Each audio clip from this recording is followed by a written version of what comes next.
Rec League podcast. Tell your friends, tell your neighbors, tell your family, tell your haters.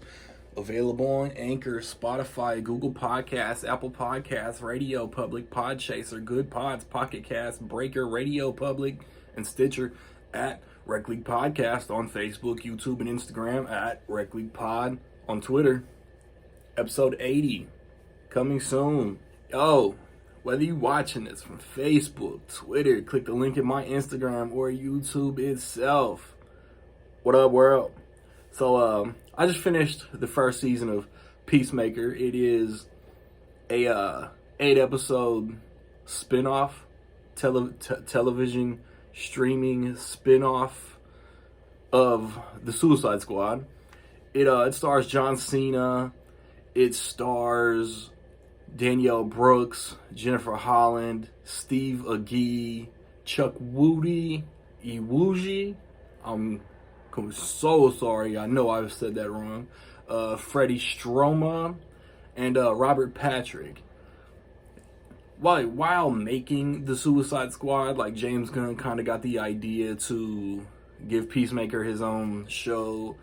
He wrote the series. You know, TV is directed by multiple people. He directed a couple episodes. I'm not sure how many. Without spoiling anything, Peacemaker, after the Suicide Squad, gets a chance to save the world. And like, I was excited. Like, I really enjoyed the Suicide Squad. I think Peacemaker is the best acting John Cena has ever done. And I rewatched the movie before the show started. It if I'm not mistaken, it was one episode, or when it started in January, the first 3 episodes came out on the same day. And then it was 1 episode a week up until this past week. And if you've seen Slither, if you've seen Super, the first episode is really, really James Gunn.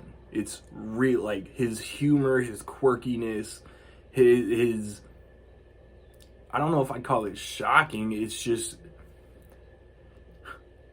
the reins were off. James Gunn had like free reign to do whatever he wanted. And even from the intro, like I told my boys on the podcast, like, yo, like I can't sit through this episode, this intro every episode.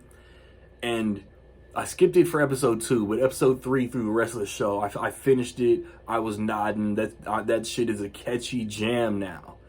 Yeah, like the Peacemaker episode is hilarious. It's hysterical. Like his pet eagle, his sidekick Eagly, is great. Robert Patrick ends up as a great antagonist, piece of shit. But the backstory and the emotion, like it's an emotional character for John Cena's character. So for the viewer, if you're invested, it's an emotional arc. The humor is there. It's funny. There's surprises. It's good, man. Like the finale gets heavy. They call every episode having a post-credit scene, but it's more like an extended scene that just didn't make the episode. I don't think each episode has a post-credit scene. It's just some funny scene that got cut or short, crammed, condensed. It's an expanded scene at the end of each episode's credits. So yeah, my plan is to not review every single DC TV show, but the DC's TV shows related to DC films. So, as far as I know, the next one is like the Batman has like 2 different shows that I've heard of that are going to end up on HBO Max. Like, I'm not reviewing Pennyworth, I'm not reviewing Titans or Doom Patrol, but like Colin Farrell's Penguin is supposed to get a show. There's supposed to be a GCPD Jeffrey Wright show. I'll review those. Or James Gunn supposedly has other Suicide Squad related spinoffs coming. After this, I'm excited for those. Um, I don't know, like I don't want to give anything away. I feel like I haven't said anything about this show revolving the plot, and I don't want to. Like the antagonist is a crazy threat, like to the point that I'm thinking like this feels like a world that the Justice League characters would never be in, and sure enough, it the resolution the resolution was good. Like the pacing, like the episodes are a little less than an hour, but they go by fast because you're locked in. The way that it sets up and like throughout the show, Peacemaker is like he's trying to do good, but the world still views him as a criminal, Suicide Squad. He's supposed to be in jail. Nobody like it's an off the books job. Nobody knows he's doing it, and John Cena carries it. Like he's funny. Like he's funny in every episode, and you're invested in his character. Like he's a piece of shit, but he doesn't want to be. But like his way of thinking is so warped, and then you learn why. So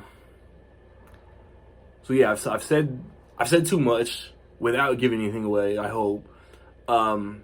If you're a DC fan, check it out, man, for sure.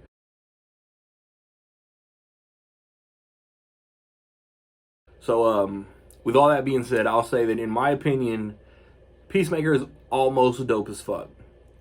I didn't head over heels love it, but it was close. It's a very good show that, like I said, if you're a fan, you should check out. If you've seen Peacemaker, man, what you think about it? Positive, negative, somewhere in between? Let me know. Yo, like shit happened personally, so I didn't get a chance to review Death on the Nile or go see Blacklight.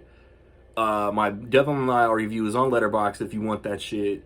There's reviews for Moonfall, Jackass on this channel. Check those out. I'm gonna watch Uncharted. I'm gonna watch Dog with Channing Tatum. I don't think anything comes out next weekend. So, go through the whole stuff, man. Rec League Podcast is coming out on my birthday, so we're talking about my favorite movies ever. Be on the lookout for all of that. My next TV review, if that's what you're into, is probably going to be Moon Knight, because what else is coming out that I'm going to talk about? So that's probably going to be April. But yeah, stick around for the movie reviews, man. Like, subscribe, comment. Find me where you find me, man. Don't know where to find me. Watch these credits. Peace.